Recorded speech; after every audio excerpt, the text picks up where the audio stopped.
Welcome, everybody, to a very, very special episode of Legends and Lectures. I have with me the legendary Dr. Moudhy Al-Rashid. Yeah. Thank you for having me.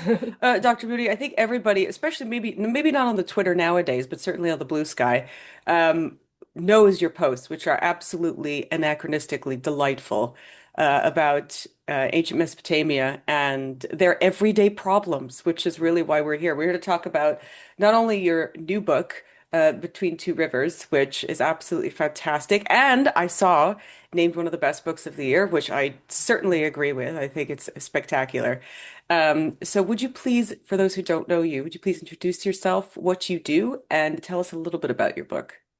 Sure. So, yeah, my name is Moody Al-Rashid. I am an honorary fellow at Wolfson College in Oxford, which is where I also did my doctorate. I came for a master's and never left, effectively. I've become part of the culture, to study cuneiform after falling in love with the subject one summer completely by random, basically. I was supposed to go to law school and Ew. I ended up, yeah. My mom is still like, so how is your PhD going to help you go to law school? I'm like, we got to get over the law school plot, okay? The twist has happened like 20 years ago. They can't get over it. It's either honestly doctor, lawyer, accountant, and maybe engineer, and that's it. Like no nothing, no other profession matters. It doesn't matter. Or like when you finish your book, they go, "Oh, that's nice. When are you going to continue law school?" You go, "Okay, okay. All Or when are right." you going to get married? Or like, there's always something that is When you just get like, you're married, when you get oh, it's so annoying. I know. I feel you. And, you know, and even though you have children, this is also like a child in a way. Only this is the child your parents are never proud of. Exactly. Exactly. But it's a child I am quite proud of, Yeah. and that I also sort of birthed at the same time that I was having an actual child, which I think really shaped the book actually, because it really it made me almost over empathize with the sources in a way that I'd never done before as an academic. I mean, as an academic, of course, you're treating these sources really sensitively, but you're also looking at the grammar and checking that your translation is correct and just being hyper focused about elements of it that you wouldn't otherwise be focused on. But I'm hoping with Between Two Rivers, I can tell a history of ancient Mesopotamia that anyone, no matter how tired, no matter what your day job or lack thereof is, can sit down and enjoy, and easily get through. And it tells the story of objects found in an ancient museum in the city of Ur in the region that we call Mesopotamia. So between, it means between the rivers in Greek, between the Tigris and Euphrates River in what is na now modern Iraq, Syria, and parts of Turkey as well. And there, a whole bunch of objects were found by early excavators in the 1920s in an archaeological layer, so a sort of top layer of archaeology that belonged to the 500s BCE Mm. in the palace of a princess named Enigaldi Nana. But those objects came from much earlier eras, so theoretically they should be have been buried deeper in the archaeology of the site. And Ur, we have to remember, was inhabited for thousands of years. So these objects included an ornate title deed that looks a little bit like a cartoonish tombstone. It's currently housed in the Iraq Museum. It came from the 1100s BCE. A clay cone that looks like a kind of a clay, literally like a clay ice cream cone. Try Mhm. saying that 10 times. That refers to a ruler from the 1800s BCE, a statue fragment, so part of a shoulder of a statue of a king called Shulgi from around 2100, 2000 BCE, brick referenced from another king from the same era, a whole bunch of stuff that just didn't make any sense there. And then the lead excavator, whose name was C. Leonard Woolley, who I will admit that I'm not the biggest fan of in the entire world, but that's a whole other conversation, um, found another object, which was a clay tablet shaped like a cylinder. So in ancient Mesopotamia, people used the cuneiform writing system, which is basically little wedges that get impressed into clay and they're also engraved onto stone and other objects, but primarily clay. And on this tablet, a brick is described and the circumstances of its discovery, and it ends with the scribe who made this record saying, "I made this anatamarti," which means for display. It can mean other things too, and I have written an academic article that I hope will come out soon explaining other options for this, like reading or consultation. But Woolley interpreted this as a museum label. But each object offers us a way into some aspect of life in ancient Mesopotamia. So, a mace head that was found, a weapon, can tell us a bit about violence and war, how people made sense of that. The statue fragment of a king can tell us about leadership. And the Eni Nana herself, the woman who theoretically may or may not have curated this collection, can offer a window onto the lives of women. So I really wanted a way into the history that wasn't just this chronological tome, which are important and I love those as well, but that's not what I wanted to write. So I hope this book can be, it can allow anyone to access this incredible rich history and, as you said, the everyday lives that are resurrected in these ancient tablets. So in your book, you say there might just be many interpretations of Sumerian as the people who study it. It's one of the first things that you write. So what do you mean? We talked a little bit about what Mesopotamia means, but what do we mean by Sumerian, Babylonian, Assyrian, Akkadian, Hittite? What do we mean by all those things? Because you do touch on all of them really in your book. Yeah, so Mesopotamia, it refers to a region that was home to a bunch of different cultures and civilizations. And you basically listed a whole bunch of them, as well as the languages that they spoke and or wrote in. So cuneiform itself is a writing system like the letters we use to write English can also be used to write French or German, or dead languages like we use to write Latin. It's, I think, technically called Latin script. I should probably know that, but anyway. You are correct. Awesome. Um, and some of the languages it was used to record include the ones you listed. So Sumerian, Akkadian, which is the earliest known Semitic language, and there were two roughly di broad dialects of it that are recorded in the texts and spoken in the region, Assyrian in the north and Babylonian in the south. And then later, cuneiform gets adapted to write completely unrelated languages like Hittite, which is an Indo-European language, Ugaritic, another Semitic language, but cuneiform gets adapted into an alphabet, which it's not. It's a writing system that's mixed, where signs stand for different things. So it's a really flexible writing system, and our sources are recorded in these many languages. And Sumerian is the earliest that we can detect in the sources. So the very, very earliest cuneiform text we think it's Sumerian that is being recorded, but there are not enough grammatical hints to tell us exactly because the signs used stand for whole words, and there isn't a lot of other information, like, for example, like an S for a plural in English or ing at the end of a verb in English as well. So not, that sort of information was missing. But when a language can finally be detected, it is Sumerian. But Sumerian is, I would say, like kind of getting to 60-70% deciphered at this point. Ooh. And a lot of our decipherment efforts are thanks to Babylonian and Assyrian scribes who kept this dead language alive after it stopped being spoken around 2000 BCE. They continued to record literature. They made bilingual dictionaries and pronunciation guides and grammars. So it's thanks to them that we have, in part, a way to um, have had a way to decipher this early language. And there are still many interpretations of it. And there's a wonderful grammar. I think it's by someone whose last name is Edzard. And I just remember opening it one day when I was a student, and like half the table of contents had question marks in it.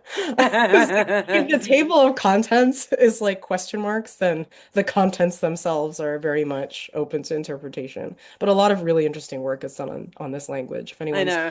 It's yeah. like ask anyway, ask me about the difference between a language and a dialect. I just go, you Yes.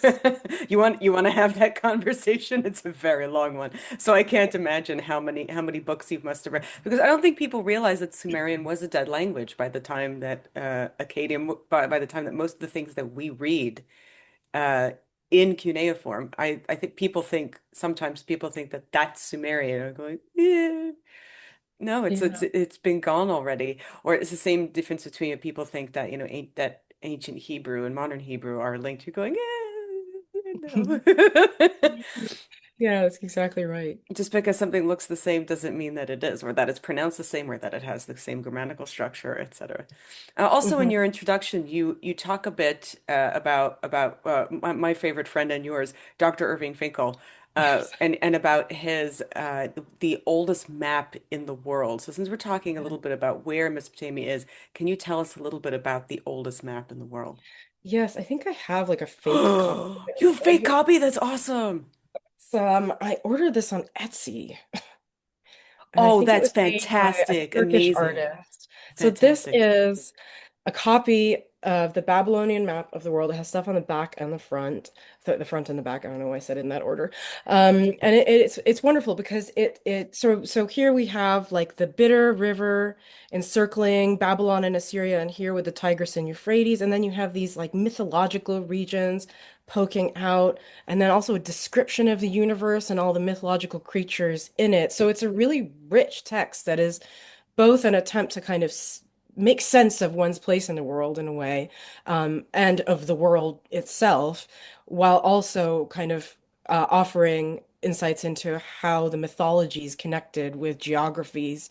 Um, and yeah, so I think it's a wonderful object. And when I took this 1 week course on it was called the Book in the Ancient World, with a long stopover in London with my brother on our way from the US back to Saudi Arabia, where we lived. Um, and it was just 1 day on on cuneiform writing, and we started with this map in the museum, and I was just like, oh my gosh, this is so interesting.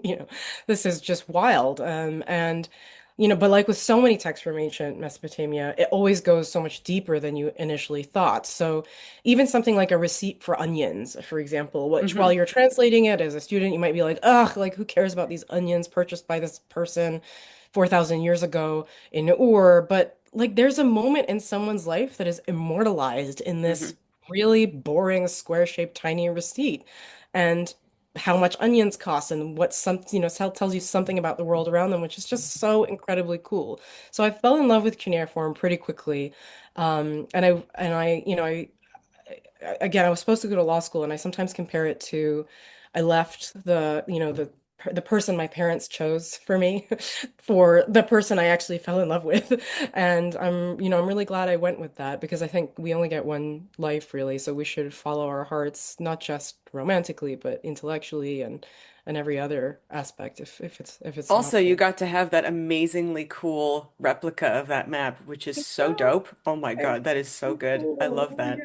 I I, have I, another replica somewhere I of something else. I can't. Oh, here. Yeah, I of a did very not expect you to just whip that. Oh, it's the Forbidden City. Okay, So that's this, what's yeah. I that? mean, I don't actually know how to hold it because like I don't think we know how to hold them. Maybe somebody does. But this is like what cuneiform looked like, even much, at the dawn of writing, effectively.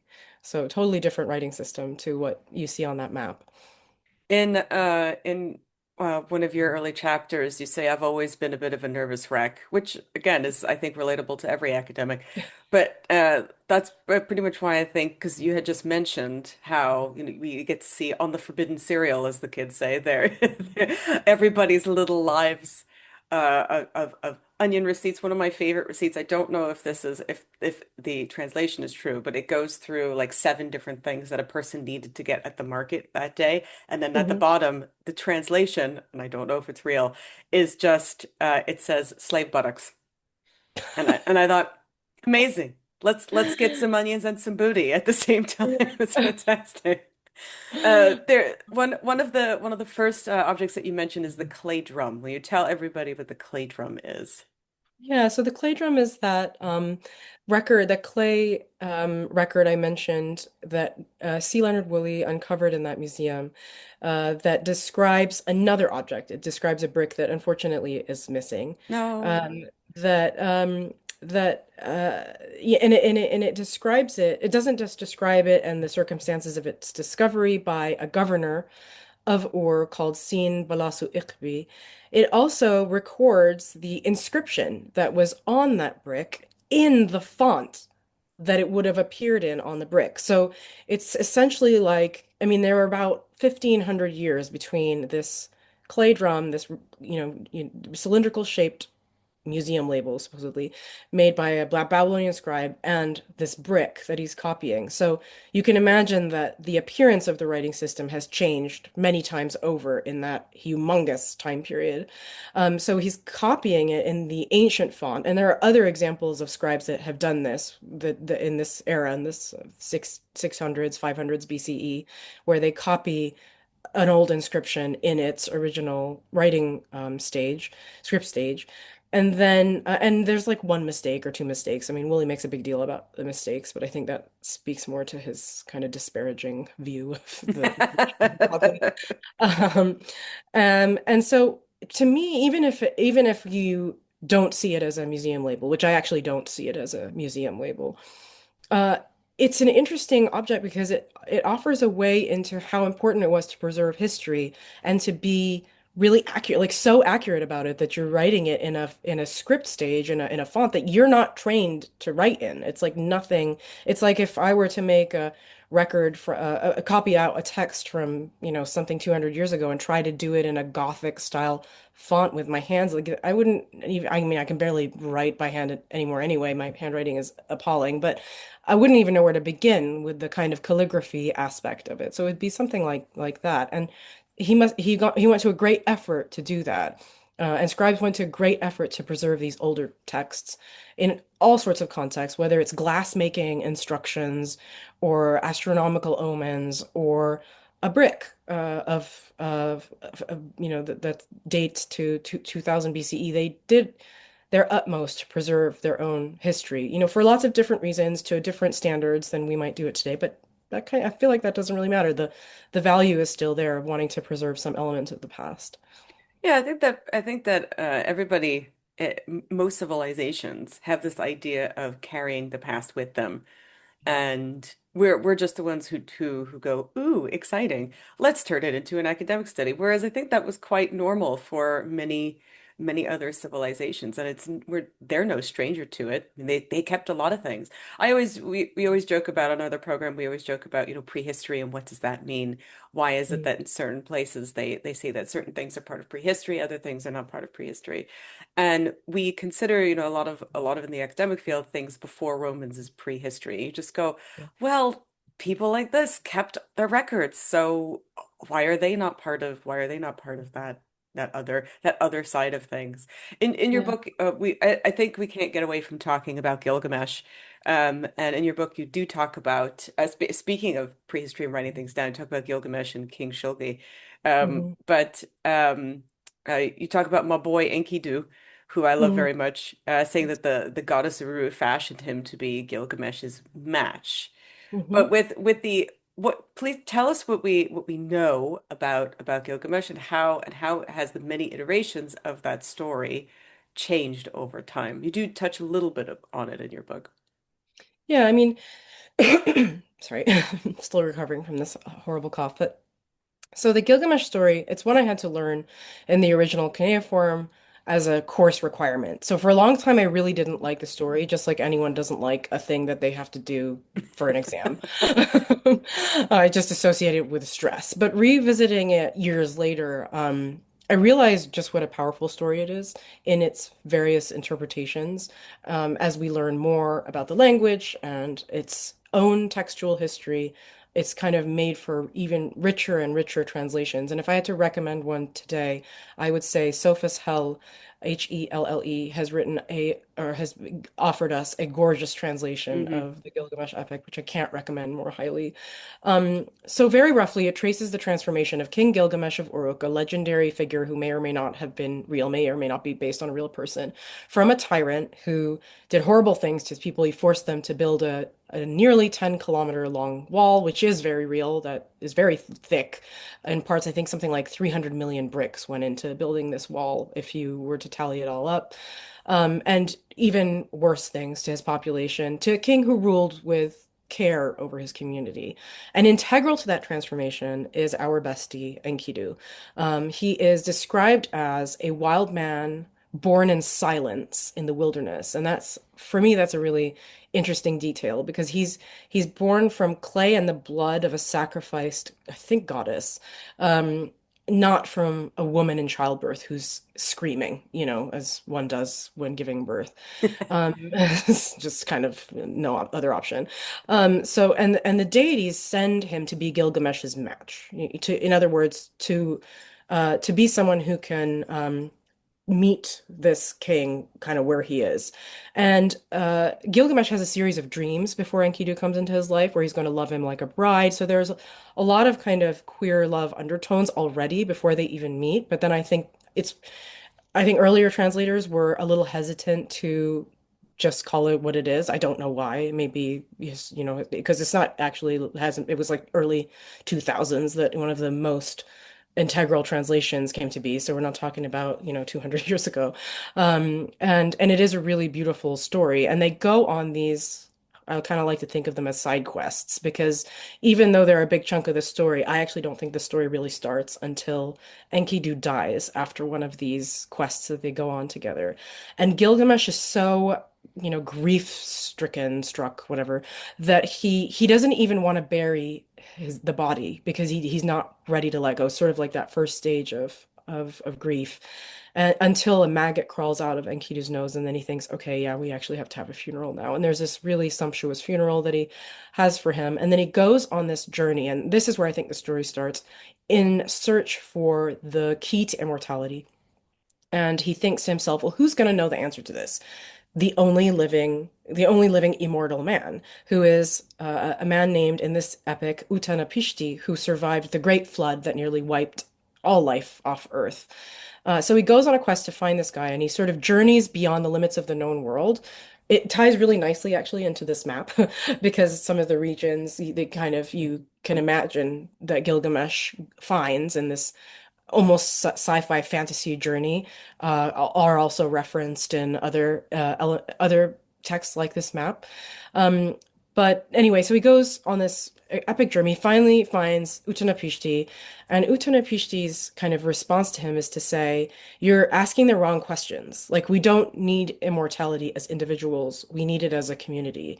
So, and our lives could end any second. Our lives are just a blink, really, in time. So you have to make the most of the time that you have." And then Gilgamesh, I mean, he still kind of is a pain about it and is like, no, I still need to know.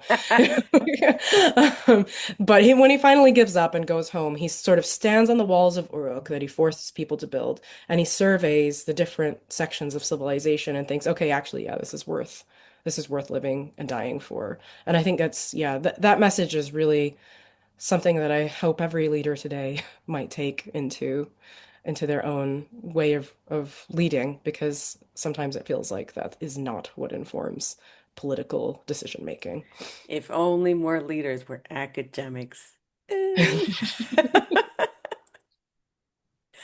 Um, speaking of leaders learning things, one of Mhm. the sections in your book that you talk about, I think is very interesting, is Sumerian school days. When you're talking about Aduba A, which is fantastic, and how men are molded. So in the schoolroom, can you talk a little bit about some of the things that you found about Sumerian school days? Yeah, so one of the wonderful, things are preserved in the cuneiform corpus, in this, vast corpus of hundreds of thousands of texts, is actually how people learned this writing system and the different languages, so Sumerian and Akkadian, that it was used to record. And we know from reconstructing the curriculum that they started with just like a single wedge over and over again. And you have these really sloppy, adorable clay tablets, maybe made by like 7 or 8 year olds. We're not really sure what age. As far as I know, they would have started school. And then they advance to like lists of words, which are also sloppy and adorable. And then they eventually kind of make their way through the curriculum, start doing math and then more complicated texts and Sumerian literature. And then if they choose, they can sort of go into higher ed, which is an apprenticeship with a kind of scholar, like a medical scholar or astronomy, specialist of astronomy or astrology, etc. Um, but one of the wonderful types of texts that they had to copy down was sort of texts about school. And we call these eduba texts. And duba means house surrounded by tablets or something like that. So means house in Sumerian, and dub is tablet. And then the is a kind of grammatical thing that could be even of would be a kind of decent translation of that. So these eduba texts, of which there are so many, tell us also what they learned at school. They did recitation. They had their lunch that their, mother packed or whatever. And then they went home and showed off about what they learned.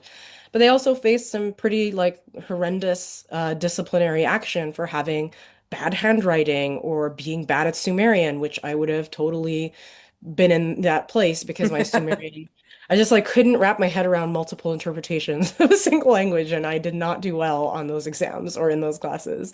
So I really relate to those scribes back then who were much, much younger than me in my 20s, trying to learn languages they didn't really want to learn. Why should I learn this dead language? Well, you have to because a good scribe knows Sumerian, even if you're never going to use it in your day-to-day life. So I just think these texts are really wonderful insights into again, they're just little glimpses. We don't know how accurate they are. Maybe they're based on some kernel of truth, but I like to think they're based on something. Yeah, about what it was like to go to school back in the day, which wasn't open to everyone, but to those it was open to, I like to think that, we can have some glimpse into what education was like. I'm grateful somebody thought that learning cuneiform was useful because if not, we would never have the internet's favorite friend, our copper merchant friend, Ea Nutzir, who has taken over as the greatest meme in history. The Yeah. literal, but you have heard of me, the man. Um, I just that's one of my favorite things in history is the complaint tablet because it's so small. Mhm. It's only about yay big, Yeah. but I think it's where it was found that just makes me laugh. It was in his house. He Hmm. kept it. And he had several others. I think I think was it 26 different tablets in his house, and about six of them were different complaints from Nani was somebody it seems like that he had done business with. Either he was an investor or something that he had done business with for quite a while. Hmm. So we don't know why he kept them as either like a suck it, Nani, or like or like so or he kept it because he went, oh no, I'd better figure this out because there are several other complaints. So do you think he was the world's worst copper merchant, or are you on the side of that he was just doing his job and he just did the best job he could? So my understanding, I don't know much about Ayan Nasser, but my understanding is that he was actually not that bad of a copper merchant. So even though I can't answer this question well, I can tell you who can and who's done some incredible threads on Blue Sky and X, and I think even has them on his blog, is Andrew DeLucas, who is, unless he's finished his PhD by now, because I can't remember where he was at in the stage, but he's a PhD student at Harvard, and he's absolutely brilliant. And he has offered up Ayan Nasser's like full career to the internet for us to decide for ourselves. But I just can't remember the details myself. But my understanding is our memes, however wonderful and delightful they are, and I'm just so glad cuneiform has made it into a meme of any kind, might be a bit harsh on our poor copper merchant from, almost 4,000 years ago. Yeah, of course. Obviously, the famous Babylonian statue that we keep seeing of him is not him, but Yeah. the one with the big eyes and like the wavy hair, that's Yeah. obviously not him. But it's still funny to think that it is him.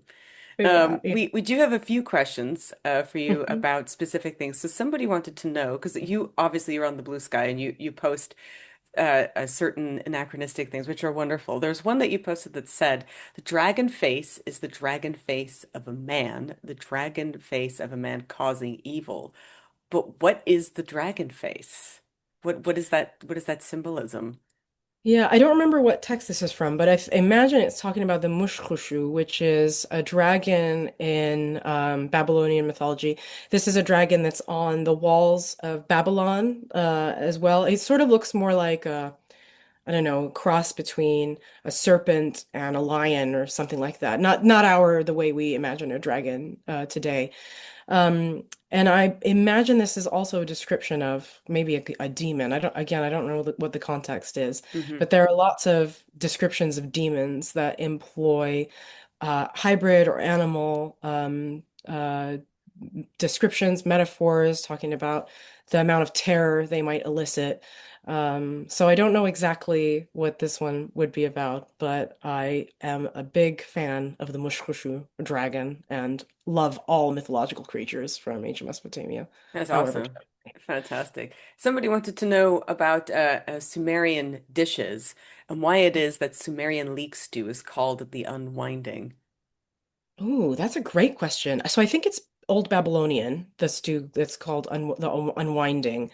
And again, although I don't know the answer to this, I can tell you about a great account that does, which I think is called Table of the Gods, which is an Assyrian man in Sweden, or Swedish Assyrian. I don't know exactly how he would describe himself, but he is of Assyrian heritage, and he goes through these tablets and creates kind of modern interpretations of the recipes.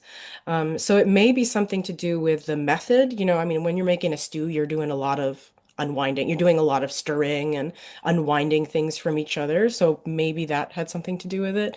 But it's a great question. I guess in a way, we have a lot of, metaphorical and or kind of physical descriptions of the things that we cook. I mean, stew itself is a great example. So they must have had the same relationship with their foods and how to describe them. Somebody wanted to know what your favorite complaint letter from this time was, aside from our boy Anat's here. Because one of my favorites is there is a was it MS 3169, I think, Oh, where wow. it's a Babylonian administrator talking about his sesame fields dying. And it's just him over and over again saying, I am not getting the water from my sesame field. The sesame will die. Do not later tell me that the sesame is okay because I can see it dying. Yeah, And it even names, I think his name, Ibi Al-Badid, I think is his name. He's like, he saw it, the sesame will die, and you have been warned. And then one of my other favorites is the kid who writes to his mom about saying that the clothes that she gave oh, him were yes. were terrible. Is it? I think it's Idin Sintezinu, I think. Yeah. Yeah. So which one is your favorite? That close one is pretty close second to my favorite is again I don't remember the details, I don't remember the names, but there is a Neo-Assyrian letter. So this is around 700s, 600s BCE, probably 600s BCE, and there's someone who's writing to a governor of a region, if I'm remembering correctly, saying, I have written to you 4 times, and here I am wagging my tail like a dog, waiting for you to reply, and like crickets. And it's just such a relatable, like, because how many emails have I sent that are like, just following up on my email of, my fourth email on this subject. And also I'm on the receiving end of those because I'm so unorganized as well. So it's just such a relatable, like, dude, I just need you to answer this like one question, but it's taking you forever to reply to me. It's just such a relatable being left on red, but in As clay. per my last tablet. Yeah, exactly. Exactly. You had mentioned jokes. There's somebody wanted to know about the joke with the dog. And because the oldest joke in the world, which is uh the dog walks into a bar and we don't really know the answer to this because the dog sees something and then there's a sort of, I guess there's sort of supposed to be a linguistic pun that happens, Okay. but that kind of gets lost to time. And there's also, I think there's another one of the oldest jokes is something which has never occurred since the time began. A young woman did not pass wind in her husband's lap. Yeah. So why are those jokes and why are they funny to people in that time? Yeah, so I think humor is a really, I mean, that you could do like a PhD on humor, and I think someone almost did at one point in cuneiform text because there are so many of these proverbs. We call them proverbs because they're just short, pithy statements, but they're only copied in schools. So we know that they were used to teach Sumerian, specifically to teach Sumerian. There are some proverbs which are bilingual, so you'll have the Sumerian and then the Akkadian, but they mean the same thing. Still a teaching tool. And they have these like humorous ones, like the fart one that you mentioned. There are a couple of fart ones. There's another one that's like a farting anus, someone talks too much or something like that, which I feel is quite, yeah, something we could probably all relate to at some point, someone around us. Um, but I think and then there's another story that's wonderful about a doctor that goes to collect his fee in a different city, but nobody can understand him. And so through this series of just mishaps, he ends up giving up because of the dialect difference between the cities. So it's like a kind of linguistic joke in a way. And I think humor is a really great way to remember stuff, right? I mean, as a teaching tool, it is much more impactful for students to laugh or feel something when they're learning something for it to stick in some way. So I think why wouldn't they have kind of noticed that back then and thought, well, the kids will definitely remember the signs if we put a fart joke here. They'll definitely remember the grammatical construction and the word order and all the stuff they're supposed to remember if it's about poop or penises or whatever, because there are lots of penis ones as well and poop ones and other graphic ones, and these are, students copying them down. So they must have had either a didactic purpose or maybe they were just hilarious, and we just are over like being over serious about so much of this material that they might have found really funny and or finding some of what we think humorous really not that interesting or not easy to understand. We always joke in our archaeological program about things being ritual. You hear that a lot, or ritual, or Yeah. archaeologists were baffled. You just go, well, maybe not. Maybe it was just, maybe they did it because it was funny. Like we were Yeah. talking about a ancient statue of a woman who is that there's a bird kind of behind. They're like, oh, it's an ancient mating ritual. Like, what if it was just a bird attacked her and her friend gave it to her for her birthday, being like, ha ha, I immortalized this moment for you. But Yeah. I think you're right. I think that you can always excuse something with humor. Why not? I mean, they were, as we can see, they were just like some of their proverbs are mental. Like you go like an elephant to raise a sunken boat. Wh- Why? Or like a dog, you walk behind a man with a shaved head. I love that one. That one's fun. Just that they're just so strange, but why not? Why wouldn't they do these things? I Yeah. think anybody, if a person in history can do something for the lulz, they will do it.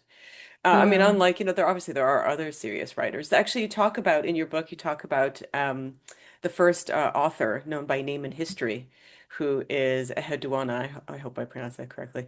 And she received this name, I think, but Mhm. somebody gave it to her. Does it mean high priestess or ornamented of heaven, something like that? Yeah, exactly. Yeah, so before we move on to Enchedwana, who is like one of my favorite people from the ancient world, I will say that some of the proverbs are also just like really beautiful and quite serious and about fate and life and riches and what makes sense and what, just, yeah, how to live basically and how not to live. So, um, but Enheduanna, as you said, this is a name given to her upon her consecration as high priestess to the moon god at Ur, which was a kind of semi-religious, semi-political, semi-economic role, all balled into one, cultic, balled into one, that her father, Sargon, who was arguably the founder of the first, kind of empire in the world, for better or worse, mostly worse. He kind of installed her in this position to help consolidate his power in the South, possibly. And so she had all these roles, but amongst others, there are a series of hymns that are really powerful, actually, and quite kind of they focus on the goddess Ishtar, Inanna at the time, Hmm. who is the goddess of love and war, fertility and war violence. Quite a, badass goddess, who also has some sort of gender swapping elements to her that are really interesting. And so Enchiridion wrote these like really empowering hymns about this goddess in a pantheon that was predominantly men or male, identified gods. Kind of hard to just put our ideas of gender onto deities, but that's a whole other very interesting conversation. And yes, and her we don't I don't as far as I know, we don't know her birth name. But what I think is so interesting about Enchedwana in relation to my own research, so this is quite a selfish point that I'm about to make, is that Enigaldi Nana, who had this museum in Ur, was also a high priestess to the moon god. And this role was resurrected by her father, Nabonidus, as part of like a strategy of showing that he had the right to rule and was a legitimate king. And look, I'm doing all these things that kings before the Assyrian Empire, which is the empire that immediately preceded them, all these ancient kings used to do. So there's something so powerful about Enchedwana and this role that it gets resurrected in later strategies for royal legitimation, and ends up randomly being, one of these princesses, maybe having a kind of collection of antiquities in her palace. So, yeah, just a kind of tie it back to the era that I was focusing on at the beginning of our conversation. Somebody asked the question, so I'll do it in Seinfeld voice. Okay. What's the deal with Hittites and bird auguries? Why are there so many of them in Turkey? Oh, I have no idea. I don't know any Hittite. I know sort of minimal anything about Hittite texts, embarrassingly.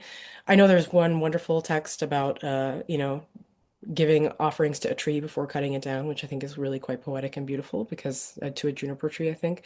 Um, but yeah, I don't know. I mean, auguries were a big deal in the ancient world. They had systems for trying to make sense of the world that involved messages and signs from the gods that could help them, that could help people, anyone from kings to a layperson, make everyday decisions. Some were more affordable than others, like, reading the entrails of a sheep was not very affordable for most people, but Wow. an oil omen or a smoke omen or just observing movements of birds was a little bit cheaper because you don't have to kill a whole animal to do that, thankfully.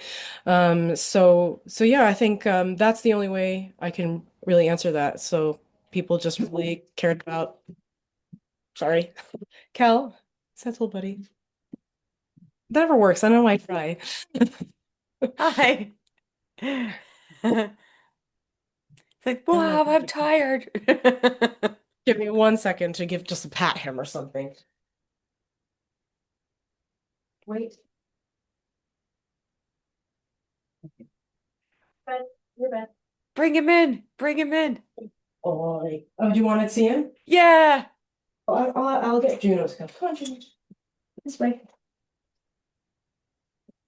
Come here. Come here. Good boy. No, he doesn't want to come all the way here because he's so fixated on the door. Because Um, I was gonna ask you, somebody wanted to know about the importance of dog names. And yeah. so and because you posted quite a bit about dog names that have survived from cuneiform sources. You Mhm. talked about one tiny dog figurine found in Nineveh. And can you talk about all the different dog names that you discovered? Because some of them are very interesting titles Yeah. that they're given. Yeah, so I love those figurines. They buried these dog-shaped figurines in the ground as kind of maybe protective in a way. And I love that because dogs are such protective animals. I mean, as we heard, someone probably just rang the doorbell to leave a package and they think like they're protecting us against all evil in the world. Like really doing a great job. Um, but and one of the dog names that is on one of these figurines is Expeller of Evil. So someone who protects against evil, not someone who expels disgusting farts, which a lot of people make this joke online. Another wonderful one is Loud as His Bark, which again was just like perfectly illustrated just now um, by my very loud barking Labrador who thinks that he is a Rottweiler. Um, so yeah, I mean, I think dogs were a really important part of life in ancient Mesopotamia. I mean, they're animals that we can communicate with, which is actually kind of wild when you think about it. They can understand us, which not that they listen, not that my dogs listen, but they can. He does understand English somehow. Um, and there's this symbiotic relationship that has been very well studied by people, and the earliest depiction, like illustration of dogs on leads actually comes from Saudi Arabia, so also from the region, it's, similar area of the world. It's a hunting scene in Shuweimus, I think, which is in the High region of Saudi Arabia. But in ancient Mesopotamia, they were used in war. Unfortunately, they were used for hunting. They had this kind of protective quality to them, and they were just an important part of everyday life. But they were also associated with healing, which, scholars have done a lot of mental gymnastics to try to account for this. But actually, I mean, we also rely on dogs for healing. There are therapy dogs, but there are also dogs that can sniff a seizure 30 seconds or 30 minutes before it happens. I mean, they're incredible animals. So I love that these tiny figurines are immortalized, these names. We have little insights into their protective names, and lots of other sources that tell us about dogs in ancient Mesopotamia. Somebody wanted to know about the how Assyrian queens were educated because one of the wife of Ashurbanipal and his sister were both very literate and educated. So is there any evidence that we have that not only queens but other women at this time were very well educated?